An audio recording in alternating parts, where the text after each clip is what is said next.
Welcome to another episode of the Politics Usual podcast. Today I got a very special guest, Martine, aka Mars, the sports psychologist. And we're going to get into your background, how you started, what it is you do, the services you offer, and everything. So let's start with where you born? Where you from? I'm from, I was born in Gary, Indiana. Wow. I didn't come to Stanford until I was 5. So I've been here about 37 years. You from where Michael Jackson is from? Yes. Oh, that's cool. Yeah. I was only there for 2 months, and then my family moved to Germany, and I was there about 4 years. So you lived in Germany? Mm-hmm. Oh, wow. Yeah. You speak German? No. Oh, that's cool, though. Yeah. That's cool, though. What else? Let me see. I've been in Stanford most of my life. Went to Catholic school my whole life. Yeah. What year did you graduate high school? Graduated Trinity Catholic in 2000. Oh, you went to Trinity? Mm-hmm. Oh, okay. And then after Trinity, you went to college? Yes. Where'd you go? Southern Connecticut State University in New Haven. What'd you study up there? Oh, gosh. Well, first, I was a bio major. Mm-hmm. And then I was like, no, not for me. Mm-hmm. And I switched to marketing. And I was like, it's all right. I like it. Mm-hmm. Stayed at Southern for a couple more years and then stopped going to school. Yeah. And was just working. I got into the medical field, worked there for like 20 years. So you went to Southern and studied biomarketing, biology and marketing. Okay. You graduated? No, I didn't graduate. Okay. I didn't get my bachelor's until 2 years ago. Oh, word. I went back to Southern though, and I got my. Yeah, because like the last 2 years, I've been seeing just mad like degrees and stuff. So I'm not sure where you at. In 2022, I got my bachelor's in communications and psychology, and then for this past May, I got my master's of science in sports psychology. Okay, all right. And both were at Southern Connecticut State University. Got it. So when you and I first met each other is when you graduated with what? We sat down and we talked about sports. We were talking about sports that day. Yes, I was in grad school. Oh, you weren't finished yet? I wasn't finished yet. Got it. I was in my last year of grad school. Got it. Mm-hmm. And then you finished. Okay. I finished in May. Okay. So now you got sports psychology. Yes. I'm a sports psychology consultant. Sports psychology. Okay. So what type of person would use a sports psychology consultant? Athletes, entrepreneurs, anyone, career moms, career professionals, anyone who's juggling, living multiple roles in their lives.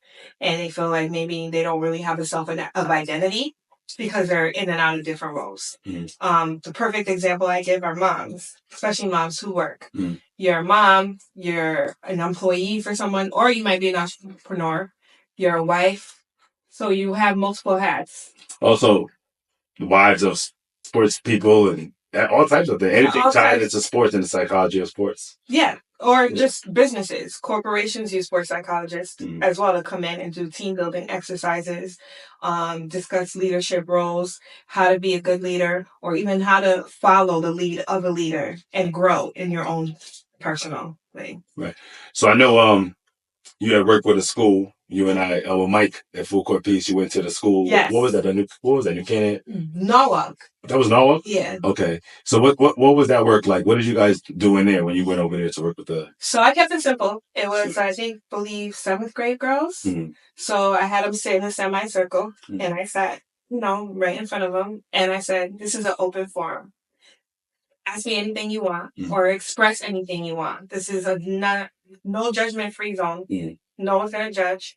No one's going to, make fun of you. This is express yourself in the most honest way. And they actually did. A lot of them were talking about, I want to play a different position, but I don't feel like the coach really wants me to play that position because I'm tall. But I think I'll be a good point guard. And most point guards are not tall. They're a little bit shorter because they're faster. They can read the floor better. And I'm like, well, that has nothing to do with height. It's all about ball handling skills. Are you good with ball handling skills? And she was like, I could be better. I said, so what can you do to do that? She goes, I could probably go home and practice an extra hour on just ball handling skills. I was like, there you go. Right. You have to show the coach that you're willing to put the initiative if you want to be a team player and step into that role when you're needed. Right. One thing I struggled with, because I played city sports, like intramurals type of thing, like city leagues. One thing I struggled with was like not wanting to make mistakes, because like it's one thing when we're playing in the hood with our friends, we free and everybody just playing, there's no judgment.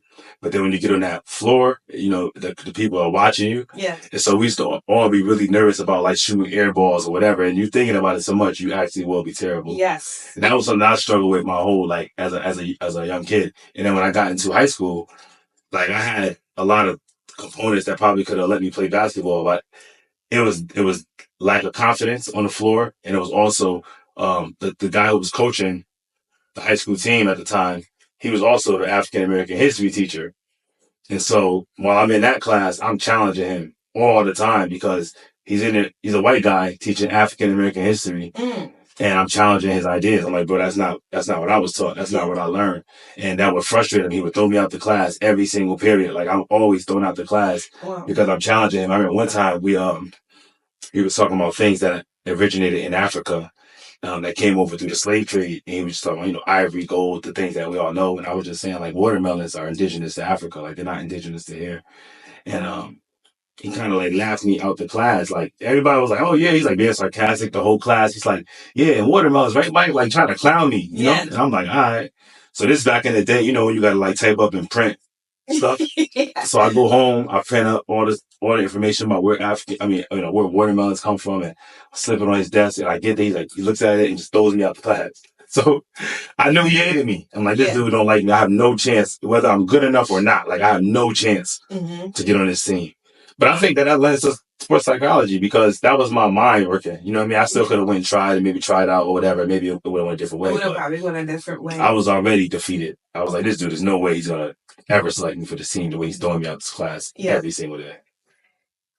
He would have challenged you. If he's an actual coach and cares about the team and the chemistry of the team and the team winning, having a winning culture, but also having a team empowered culture, then, and if you were good, he would have been like, all right, you're on the team, but he would have definitely challenged you. For sure. And he would have made you work for it. And it probably would have strengthened your confidence in yourself. Probably. And it probably would have leaked into how you are with him in the classroom. Also, it may have opened up his mind to what you were saying, to things you said about, this is not true. What you're saying is not true. Right. He probably could have cultivated a relationship out of that. Right. Yeah, that would be cool. But I think about that often. My father is always upset. Yeah. I never played like sports, but he's like, yo, man, you got the height, you got this. Like I'm 6'2". So he always like, yo, you got the height, bro. I remember one time he took me to a Knicks game. And during halftime, they used to come around the stadium looking for like kids to participate in a halftime show. And so they coming around, they had a dunk contest. I'm glad my father's still alive. He could see all this stuff. They had a dunk contest, and they were selecting children to go on the floor. So I already told you that I'm already struggling with like that. Yeah. You know what I'm saying? And so now I'm a kid and I'm in the garden, and they came around. My father was like, "Go, go!" I'm like, "Man, I ain't going down there, bro. Like they're gonna be mean, right?" Yeah. I stay up in the stands. We watch the other kids that went. Yo, they booing the kids down there, bro. They booing all the kids. Kids are missing dunks on the short rims. They booing the kids. I'm like, looking at my pops like, you see, this is why? He's like, yo, I get it. You know what I'm saying? Yeah. But it's just a funny story. We always talk about that when he took me to the Knicks game when I was a kid. But I was really like shy and liked a lot of confidence. I think a lot of kids do. They do. Yeah. They get shy, but the competitor in you takes away the shyness. Yeah. You're always going to be nervous. You're going to have nerves, but rituals are good. Yeah. Something that people, a lot of athletes are superstitious. So I have a ritual. I got to do this for every game. Do you have any rituals? To that. Me? Yeah. No, not really. No. You just freestyle, man. Yeah, more of a yeah. It really depends on my day, my mood, the energy that I'm feeling. I wouldn't really say I have rituals. What would you say is the number one thing that you hear from the number one struggle that you may hear from a student athlete? What is their number one obstacle? What do you hear most commonly? Balancing personal life with athletics. Because now, especially if you're a student athlete, you have school, you have teachers, your coach, your parents, friends. So it's balancing that time. Because after school, sometimes before practice, you have study hall, then you have weight room, then you have practice. Right. And then you have, okay, I have to go home, do homework. Sometimes they have homework, they do homework at study hall, but you don't always get it done. So you go home, homework, dinner, and spend a little time with the family. If you have friends that you got to spend time with, you spend time with them. But it's all about trying to find that balance where everybody feels like, all right, you're here, you're present. But that's hard, especially if you are a competitor, and especially if you're someone who absolutely loves the sport that you play, and it's something that you want to continue as you grow. Especially if you want to get into college, get a scholarship. So a lot of kids sacrifice a lot of things. Going out, hanging out with friends, going to parties, experiencing different things because most of the time they're practicing. They gotta probably get a little lonely too, like, you know what I'm saying? I'm sure that weighs on like your mind as well. Just being hyper focused on one singular thing. Because when you focus on anything like that, with that level of commitment, you're gonna alienate a lot of other things. So I'm sure that also plays a role in their psychology as well. It does. Yeah. That's why fostering a great team environment is super important. Because if your friends are your teammates and you have that chemistry, you're really not missing out on that experience. And you're not lonely in what you're doing because you have someone or you have someones who understand what you're trying to accomplish. So that's why it's really good to have teammates that understand, have a closeness with them, have an understanding, a respect. Those things play a big role. So what would you characterize a good, healthy team dynamic? Like you said, she's talking to like a good team culture, or what does that even look like? What does a healthy locker room look like? Healthy locker room is an honest locker room. A locker room that hold each other accountable. A locker room that is safe. A locker room that is judgment free. A locker room that can take criticism. A locker room that shows support when it's needed. And it's also important to be empathetic towards your teammates, but also hold them accountable. Right. You don't want to coddle anybody, but you also want to be understanding. Right. And a lot of that is from the coach. The coach is the leader. You're you're the one that has this team. Right. Lead by example. That's a strong locker room.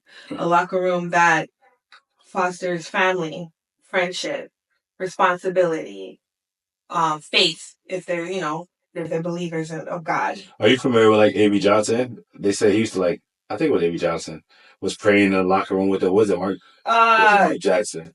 I think it's A.B. Johnson. One of them. I think he played for the Hornets. He played for the Spurs. The Spurs. Oh yes, he did play with the Spurs. But he was coaching. He was coaching. Yeah, I believe he. One of those coaches, they were saying he was praying. And some of the, some players obviously take issue because some players don't even believe in God or whatever. Yeah. So I know that it's a slippery slope. Like, you know what I'm saying? It is. That's why you have to know your team. Yeah. Know each individual person. Yeah. Talk to them. Okay, so each season you get new players that come in. Yeah, you have some old, some current players who were there the year before, but you have new ones. So every year, all right, this is our team culture. Every year I'm going to ask, are you guys okay with praying before and after a game? Are you guys okay with this? For those who are not, you don't need to be included. We could do it in a separate area. You can do things where you're not excluding anyone, but everybody knows what's going on. Right. 9 times out of 10, most of the team will all pray together. If it's not something that's, if it's a spiritually led movement or like a talk, a lot of players will gravitate to that. So, do you work with any coaches? I would imagine that just like students have challenges in sports, a coach will also have challenges because they're having to speak to 20, 30, or however many personalities and deal with all these different personalities. So, what is that like talking to a coach? Have you ever talked to any coaches yet? Or I've talked to coaches. I've seen how coaches can be toward players. And sometimes if I feel like, oh, you went a little too far, I'll say it. I'll let them know, like, try this approach instead in the future. I don't think you should have said it to him in that way or her in that way. but I have like kind of stepped in a little bit. Like, this is not going to help with your locker room. You would hate you would hate an AAU game. I've heard about the AAU culture. I've read research papers about the AAU culture. Oh my God, I had never really been to them. Yeah, it's not a really, the culture's more money driven than anything. And now you also have recruiters that come and watch these games. AAU is how a lot of these, especially adolescents, get recognized before high school, is through AAU. Yeah. And a lot of recruiters go to these games because, AAU's all year round. Right. So it's not a developmental. Right. From what I've heard in the research papers that I've read, right. Most AAU teams do not develop the players into to understanding the game, being better teammates, being better players. They don't foster a healthy competitive spirit at all. I asked you because, like I said, I was at a game. I had never been to any games. I was with someone who had someone who played AAU, so I'm traveling to games and I'm like watching, and I'm hearing how the coaches is talking to these kids. Like, I'm all for tough love. Yes, but some coaches. But some of that stuff is just like disrespectful. Like, get the F off my court and all this craziness. And it's like, yo, there's lots of ways to reach somebody, like to coach hard and be firm and be stern. Without being disrespectful and crushing them, you know what I mean? And that rubbed me the wrong way. I remember I just sitting and listening like, this dude crazy. Like, there's no way I would even let my kid be on this team. And I feel like a lot of, especially with AAU basketball, they leveraging, they know you need it. They know that this is the pathway. And so they're abusing that power. They're abusing that authority. Yes. Instead of fostering that power that they have to impact positively, they're using it in a nefarious way. And so Mike, we had spoke, when we spoke about the basketball court reconstruction, we spoke about AAU and just how expensive it is too. Yes, it's very expensive. And so a lot of kids are not even getting the opportunity to go through those systems. And those are the systems, like you said, people are coming to see them play. Yep. Yeah. And that's not saying that all AAU systems are bad. Right. It's just, as a whole, it doesn't really have positive reviews. But I do know a few AAU coaches who are really good and who have really great team environments, and they do care about their players, and a lot of them put up the money for each player. They just want to give kids a chance. But for the most part, it's a system that's not very fostering, and it doesn't really help develop the athlete the way they need to be developed. Did you play any sports? I played basketball for like 2 years before high school. What position did you play? Point guard. I would love to see a picture or something. I don't think I have pictures. Oh my goodness. What's your favorite sport? Football. Football. What's your favorite team? Oh gosh. You don't gotta feel no way. I don't even watch football. See, I say it on the camera, they're gonna say, what kind of guy don't watch football? But even if you don't watch football, when I tell you who my team is, you're gonna be like, well, see, I know about football, and I know who's hated and who's not. I know enough about Dallas it. Cowboys. Yeah, I knew. When you started saying all of that, I already knew what you were gonna say, because you have to start with that, because I used to watch football, but I know that that's still the way it is. So if I'm a student athlete and I'm in school, like, how do I get in touch with you? Like, because obviously the systems that are in place are probably the school guidance counselor or whomever. Yeah. But I mean, how would I reach you? Because I mean, the guidance counselor is a guidance counselor, and they're, in my opinion, general psychology, whatever. But so right now, I am actually, this morning I started sending emails to athletic directors at the high schools, and so you're looking to partner with schools. Like, you want to partner with the schools. Yep. So that way they know there is someone here to. If the students or the athletes need someone to talk to, I have an exercise I can do if they just want me to meet the team, or if someone needs counseling, I can provide that. So I'm slowly building myself up and introducing myself to those who are in the schools as coaches, athletic directors, even parents. So I'm using my social media platforms, cold emails, podcast interviews. That's right. I'm also doing, I did a summit a couple weeks ago, did my workshop. Where was the summit at? It was here in Stanford. Nice. At the Wheel. It was called the Unleashed Summit. It was really great. I don't know how I didn't get no invites to these things. I missed that. I gotta get more abreast. Yeah, it was an absolutely amazing experience. Yeah. She normally does it for women. She did last year for women. This year, she had it for women and men. The men had their own section where they had a panel, and we had our own. But we came together when it was time to do breathing techniques. We came together for the sound bath. And then, of course, there was a sound bath out there? And some of us cold plunged as well. Damn. So it was a great experience. I missed a good one, yeah, it was a great mental wellness event. Mind, body, and spirit. And keeping your mind open. You said you did the cold plunge. I did do the cold plunge. Did you do it like on your first try, or like did you just jump in, or was it? Yeah, you just go right in. I did not stop. Looked at it and I just went right in. When I see people do that and athletes, I don't understand how you do it. Like, it looks crazy. It is. Yeah. But they had us do a 20-minute breathing exercise. First. Okay. Laying down, and it was like, directing us how to breathe. And then we all got prepared to get into the bath, and they tell you, okay, before you get in, take a deep breath. And then go in, and while you're going in, breathe out through your mouth. Just exhale, and just go completely in. And then you have someone with you that's coaching you through it and telling you what to do. And just, you got this. You're going to fight through it. It takes a little bit for your mind to adjust to the shock to your body. But once it does, you feel the cold, but then after a while, you don't. You do, but you don't. How long did you sit in there for? 5 minutes. That's long. That's crazy. Yeah.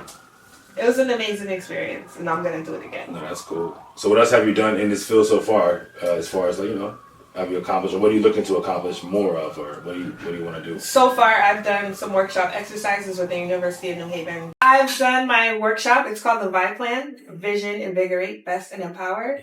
I've done that with the University of New Haven track team and cross country team. Also the Stanford High School boys basketball team. This was all last year. Oh, word. And that's what this is. This is what you're reading here. This is what they each get. They get a folder. And it comes with like a whole comprehensive plan of things in here. So, this is the VI Plan right here. So what they do is your vision. Who are you? Who are you as an athlete? Who are you as an individual? What makes you you? What are your characteristics for both those roles? They would write that down. Now, say, for example, as an athlete, I'm competitive. As an individual, I'm still competitive. I like to compete in anything that I do. All right. How do you want to keep that competitive spirit? What are some things, so invigorate, what are some things you can do to stay in that? And that's where concentration skills come in. Meditation, positive self-talk, positive mental imagery, things of that nature. So you want to stay competitive and you want to have a healthy competitive spirit. Meditating is a great way to do that. Imagining yourself competing at the highest level. Yeah, visualization. Yeah, visualization. And then best, that comes in, who are the best people you can surround yourself with? But those are the people you want to hold you accountable. Oh, you said you wanted to be this in your vision. This is what you put down. How you gonna? You're not doing anything to do that. That's the people you need in your life. Not the yes people, but the people that's gonna tell you, "Hey, didn't you have this goal you wanted to accomplish? You doing this is not really helping you." Right, keep you on your path, like anything that's not conducive to the goal. People that's gonna keep you honest. People that's gonna keep you authentic to self. Right. Best environment. You know where you should be and where you shouldn't be. Right. Best movies to watch. Best music to hear. Listen. What are the things that's gonna keep you positive and So you're right about this being for anybody, because this for anyone. This literally could be for anybody. Yes, it is. And empower are words of affirmation, Bible verses, movie quotes, song lyrics, things that you can say to yourself verbatim. I am great. I'm going to be the best basketball player. I am going to be the best at whatever it is that you want to do. I know, like, I'm sure, after a player has like a bad game, or maybe they go through a stretch of bad games, or they're not performing like themselves. Like, I'm sure that could weigh on them as well. Yes. How do you intervene? When someone's like, they got 5 bad games in a row and they start feeling low. There's a block. Yeah. Why is there a block? So now you're going to ask them, okay, did something happen? What triggered you? What's when you had a good game, the last good game that you had, what happened in between that? Like what changed, right? Yeah, what changed between that good game and this bad game? Right. What triggered that? Something in your personal life, maybe something you heard the coach say, maybe another player on another team said something, a teammate may have rubbed you the wrong way. Something is blocking you. Something's getting in the way. What triggered that? So figuring that out is the most important. Kind of backtracking. Get into the root root cause. Because that's the only way you can take that block away and gain back your focus and your confidence. Sure. Okay, that's cool. Because I'm sure that, like boxers, like you're from here, so I worked with a boxer too, yes. So like a boxer, right? Especially when I maybe never like hit the canvas or not used to losing, like, that's a hard thing. It's a hard thing to deal with. So I worked with a boxer who actually did lose. And that actually made him even better. And before he lost, he was someone who didn't feel like he took direction well enough. And he knew that. And he didn't really listen. He just kind of went with his own thing. After the loss, it was almost like a switch went off. And he also had an injury. So the injury made him see things from a different perspective. Now I see why my trainer says, do this or move in this way or do that. Now I see why people say, you got to have this type of attitude when you get in the ring. Right. Now I see why I got to move a certain way or why my mind has to be clear when I get in that ring because I can't have any distraction. Right. A boxer has to find a way to separate. Yeah. Because if there's a fog of any kind, they're not winning that fight. Yeah. So they have to find a way. So he actually got better. That's so true champions of anything are gonna take a loss or trauma or anything and use it as fuel. You know what I'm saying? Yeah, he's still using it. He's still using it as fuel. He's still using it as his purpose, moving him forward because that's the only way you're gonna win. That's why you can't to watch competitive athletes compete and to watch them lose, to laugh at someone losing or make fun of that is crazy because sometimes it be that loss that turns somebody into a monster. Oh, for me in my life, what made me a life monster was all the losses. All the losses, yes. And so the way I use those losses, I always come back stronger. You can knock me down, I get back up, I'm ready, I'm stronger. And that's what builds your character. You know what I mean? That's what builds your character. And also, that's what helps with your confidence, your self-esteem, how you see yourself, the vision that you have for yourself. That all comes into account. So you have to know when to hold yourself accountable and when to know to listen. Because sometimes people are not saying things to you because they don't believe in you or because they don't want you to do it or they don't want you to succeed. They want you to succeed, but you have to hear certain things that you may not sit right with you, but you have to listen to it because it might be what you need to propel you more. For sure. I think two things happen is one, when you're really good at something, I think that there's an arrogance that comes with it sometimes. It's like you got natural ability. It's like, what can this dude tell me? He never was on my level. The other side of that is that when I'm watching somebody, there's things I'm going to see you doing, you would never see yourself doing. How do you feel about college athletes being paid? So NIL is a... Two-part question. Before you answer, let me give you a little bit more. How do you feel about it, overall? And then how do you feel that it affects the performance of players? Okay, so I agree with NIL. A lot of these kids they're on scholarship. And yes, as long as they're on campus, they have their food card, their meal card, they can eat. But at the end of the day, they still need clothes and other necessities. They can't really work because they have practice, they have class.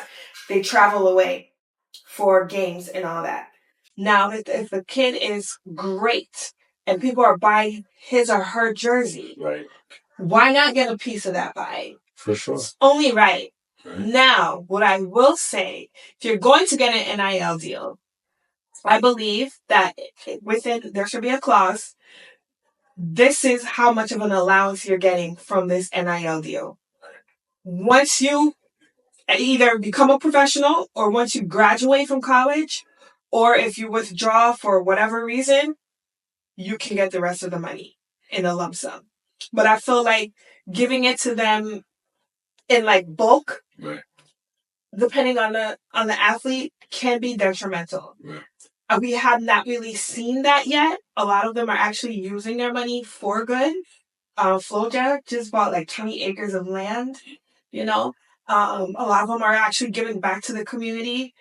So it really just depends. And a lot of the kids that we see now that are playing college ball, that are going into the pros, a lot of them have both their parents, or they have one great supportive parent, and they came from a great home. Right. So that culture is also changing, especially in our Black and brown families. Right. So I think, depending on, I think I agree with you that I agree about the getting paid part. I do believe that schools generate millions and millions of dollars off Division I schools, millions. Somebody should be taking some money up, getting some money. I do believe that. The other side of it, I guess the selfish side of me, as a fan of sports, though, I know how, and a fan of anything, I know how money dilutes things. Like, I know how when you take away that little hunger pain in somebody's stomach, they don't go as hard, Yes. But I have not seen that in college. Right. I have. Because let's take an example like Mike Tyson. Like, some of the greatest people that we know, they was like struggling. And when they fought, you could see it, you could feel it. They fought to get out of that struggle. Yes. And that's what we were able to watch. Like, we got to watch that pain on the field, of that pain, and you know what I'm saying? I'm not saying that that's a selfish, obviously. No. I totally get what you're saying. But I think that when you have that level of hunger, it just makes you a more fierce competitor. I wonder if the money is going to soften it up. You know what I mean? Soften up the competitive spirit and the competitiveness of if you have a natural, if it's authentically in you and it's to your core that you have a competitive spirit, nothing's going to dilute that. Nothing's going to dilute that. Because look at music. I feel like music, that's what I with music. I feel like there's just too much money involved and it's just diluted. It's all money based. Yes, and you also have a lot of people telling you what to do in the background. Mm-hmm. So, and of course with athletes, you have agents that are going to tell you you're going to do this, you're going to do that. But if you have that competitive spirit in you and you love basketball. So I don't know if you've watched it yet on Netflix, Starting Five. Oh, wow. You have to watch it. It's LeBron James, Jimmy Butler, Jason Tatum, Domantas Sabonis, and Jason Tatum. You said Tatum. I said Tatum? Yeah. Anthony Edwards. I'm sorry. So they followed him all throughout last season, all the way up until Jason Tatum won the championship.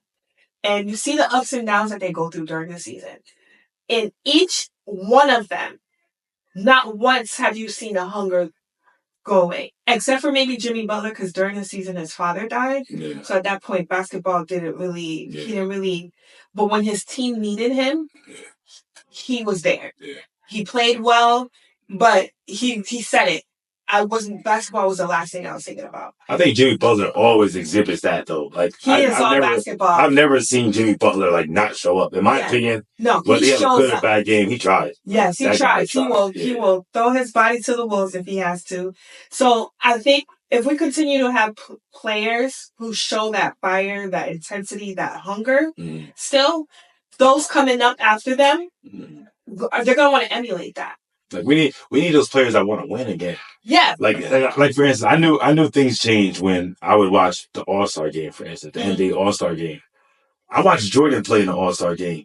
Jordan wasn't playing around, man. He came out there to play. In the 90s, they were playing. They was really playing a real game. Yes. And now I watch today, obviously we know a lot more about. The last couple of years it got a little bit better. It's getting better, but there was a time where it felt like satire. It felt like watching the halftime show was like a bunch of pretty boys that didn't want to get hurt, and they were just doing it like a favor.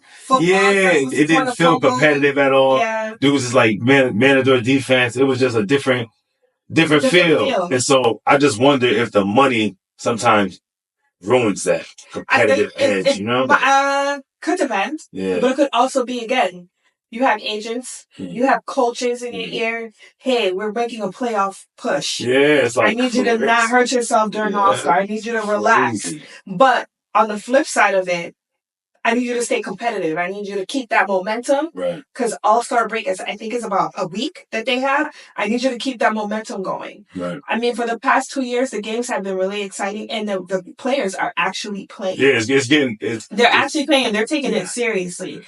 Because now the MVP is named after Kobe Bryant. So they're all going for that, which was a great idea by the NBA. Yeah. The NBA has done a really good...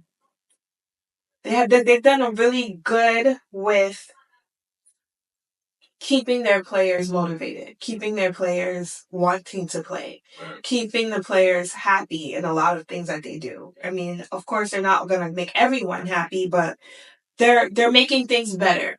They're making things better for the fans and for the players.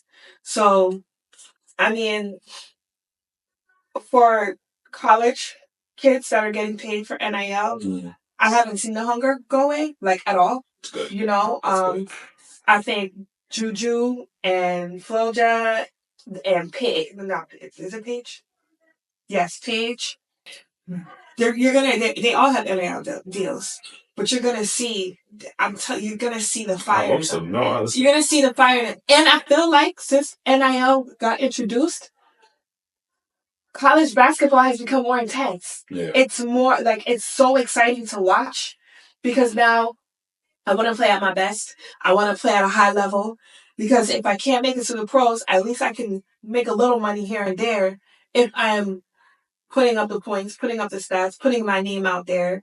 Yes, it adds a little bit more pressure, but it also adds to the competitive spirit. So it could go one or two ways, you know? So how do you feel about like the explosion, the recent, of interest in women's sports, like women basketball and Caitlin Clark? I'm so happy about that. It seems like people are really engaging with women's sports right now. Yes. So how does that make you feel as a woman in sports? I love it. Yeah. I love it. But I will say, those who have not watched for a long time should keep their opinions to themselves.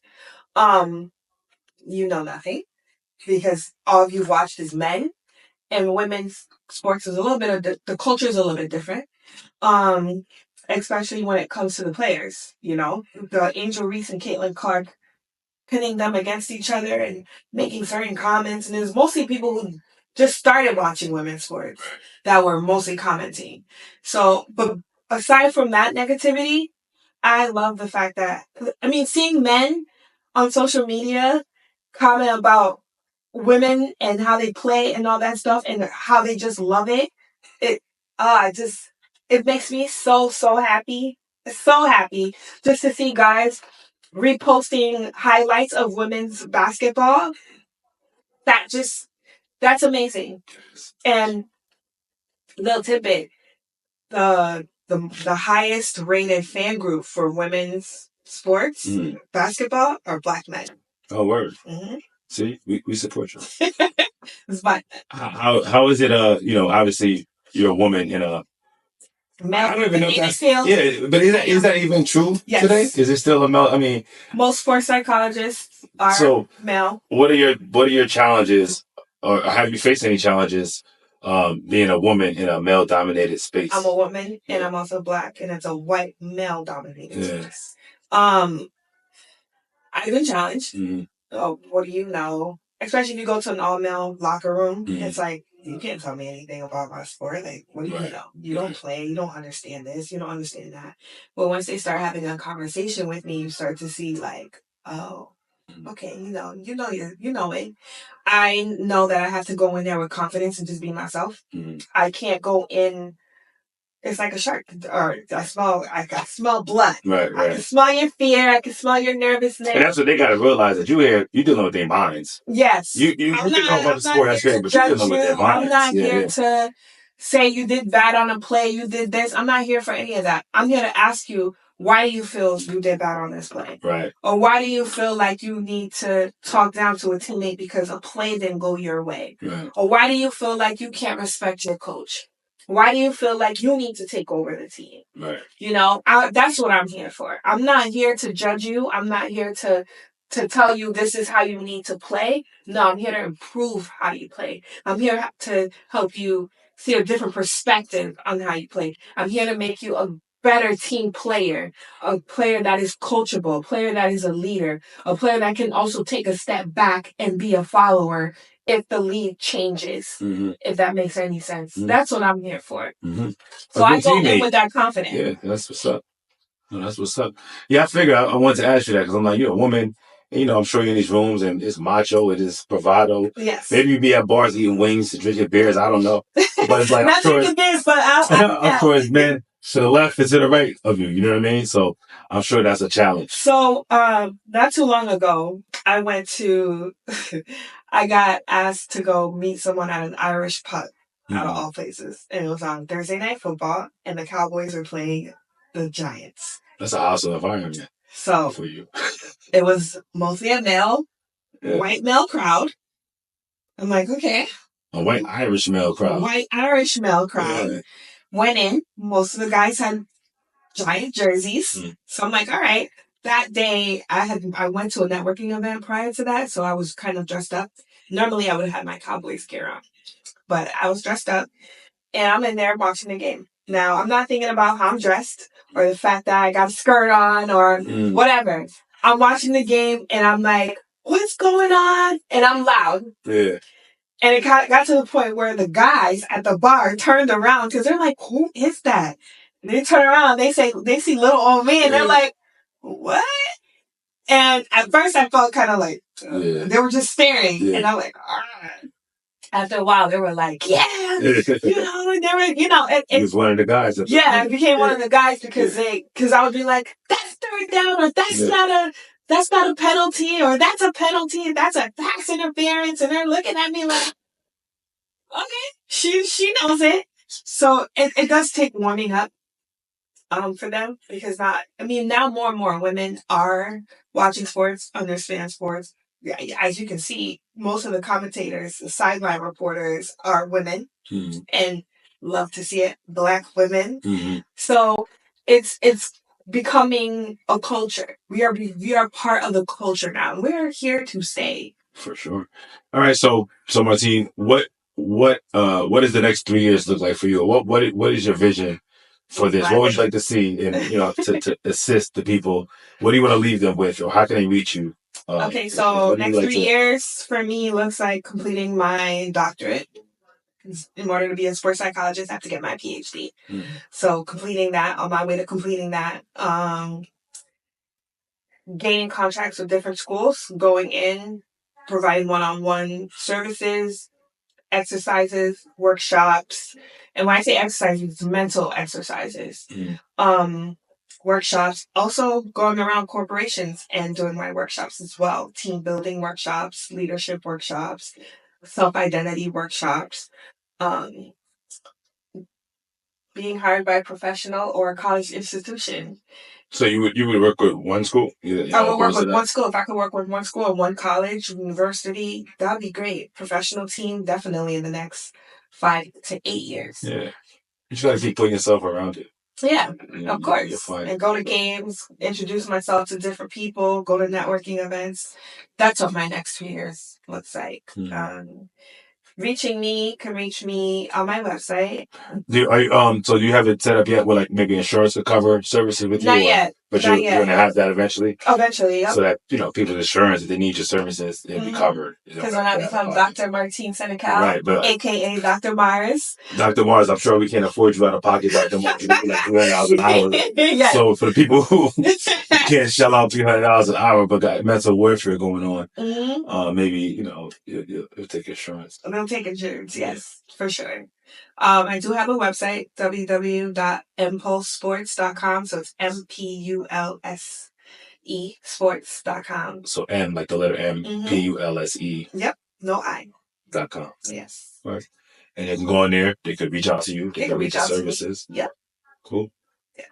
Okay. And I'm also on social media, Mars, MARZ _ Impulse, MPULS. Impulse is the brand. That's everything. That's the brand. That's everything. Yes. Got you. Well, Mars, thank you for coming. Thank you for having me. Thank you for sharing. And we'll do a follow up round 2 when you're Dr. Mars. Yes. Thank you.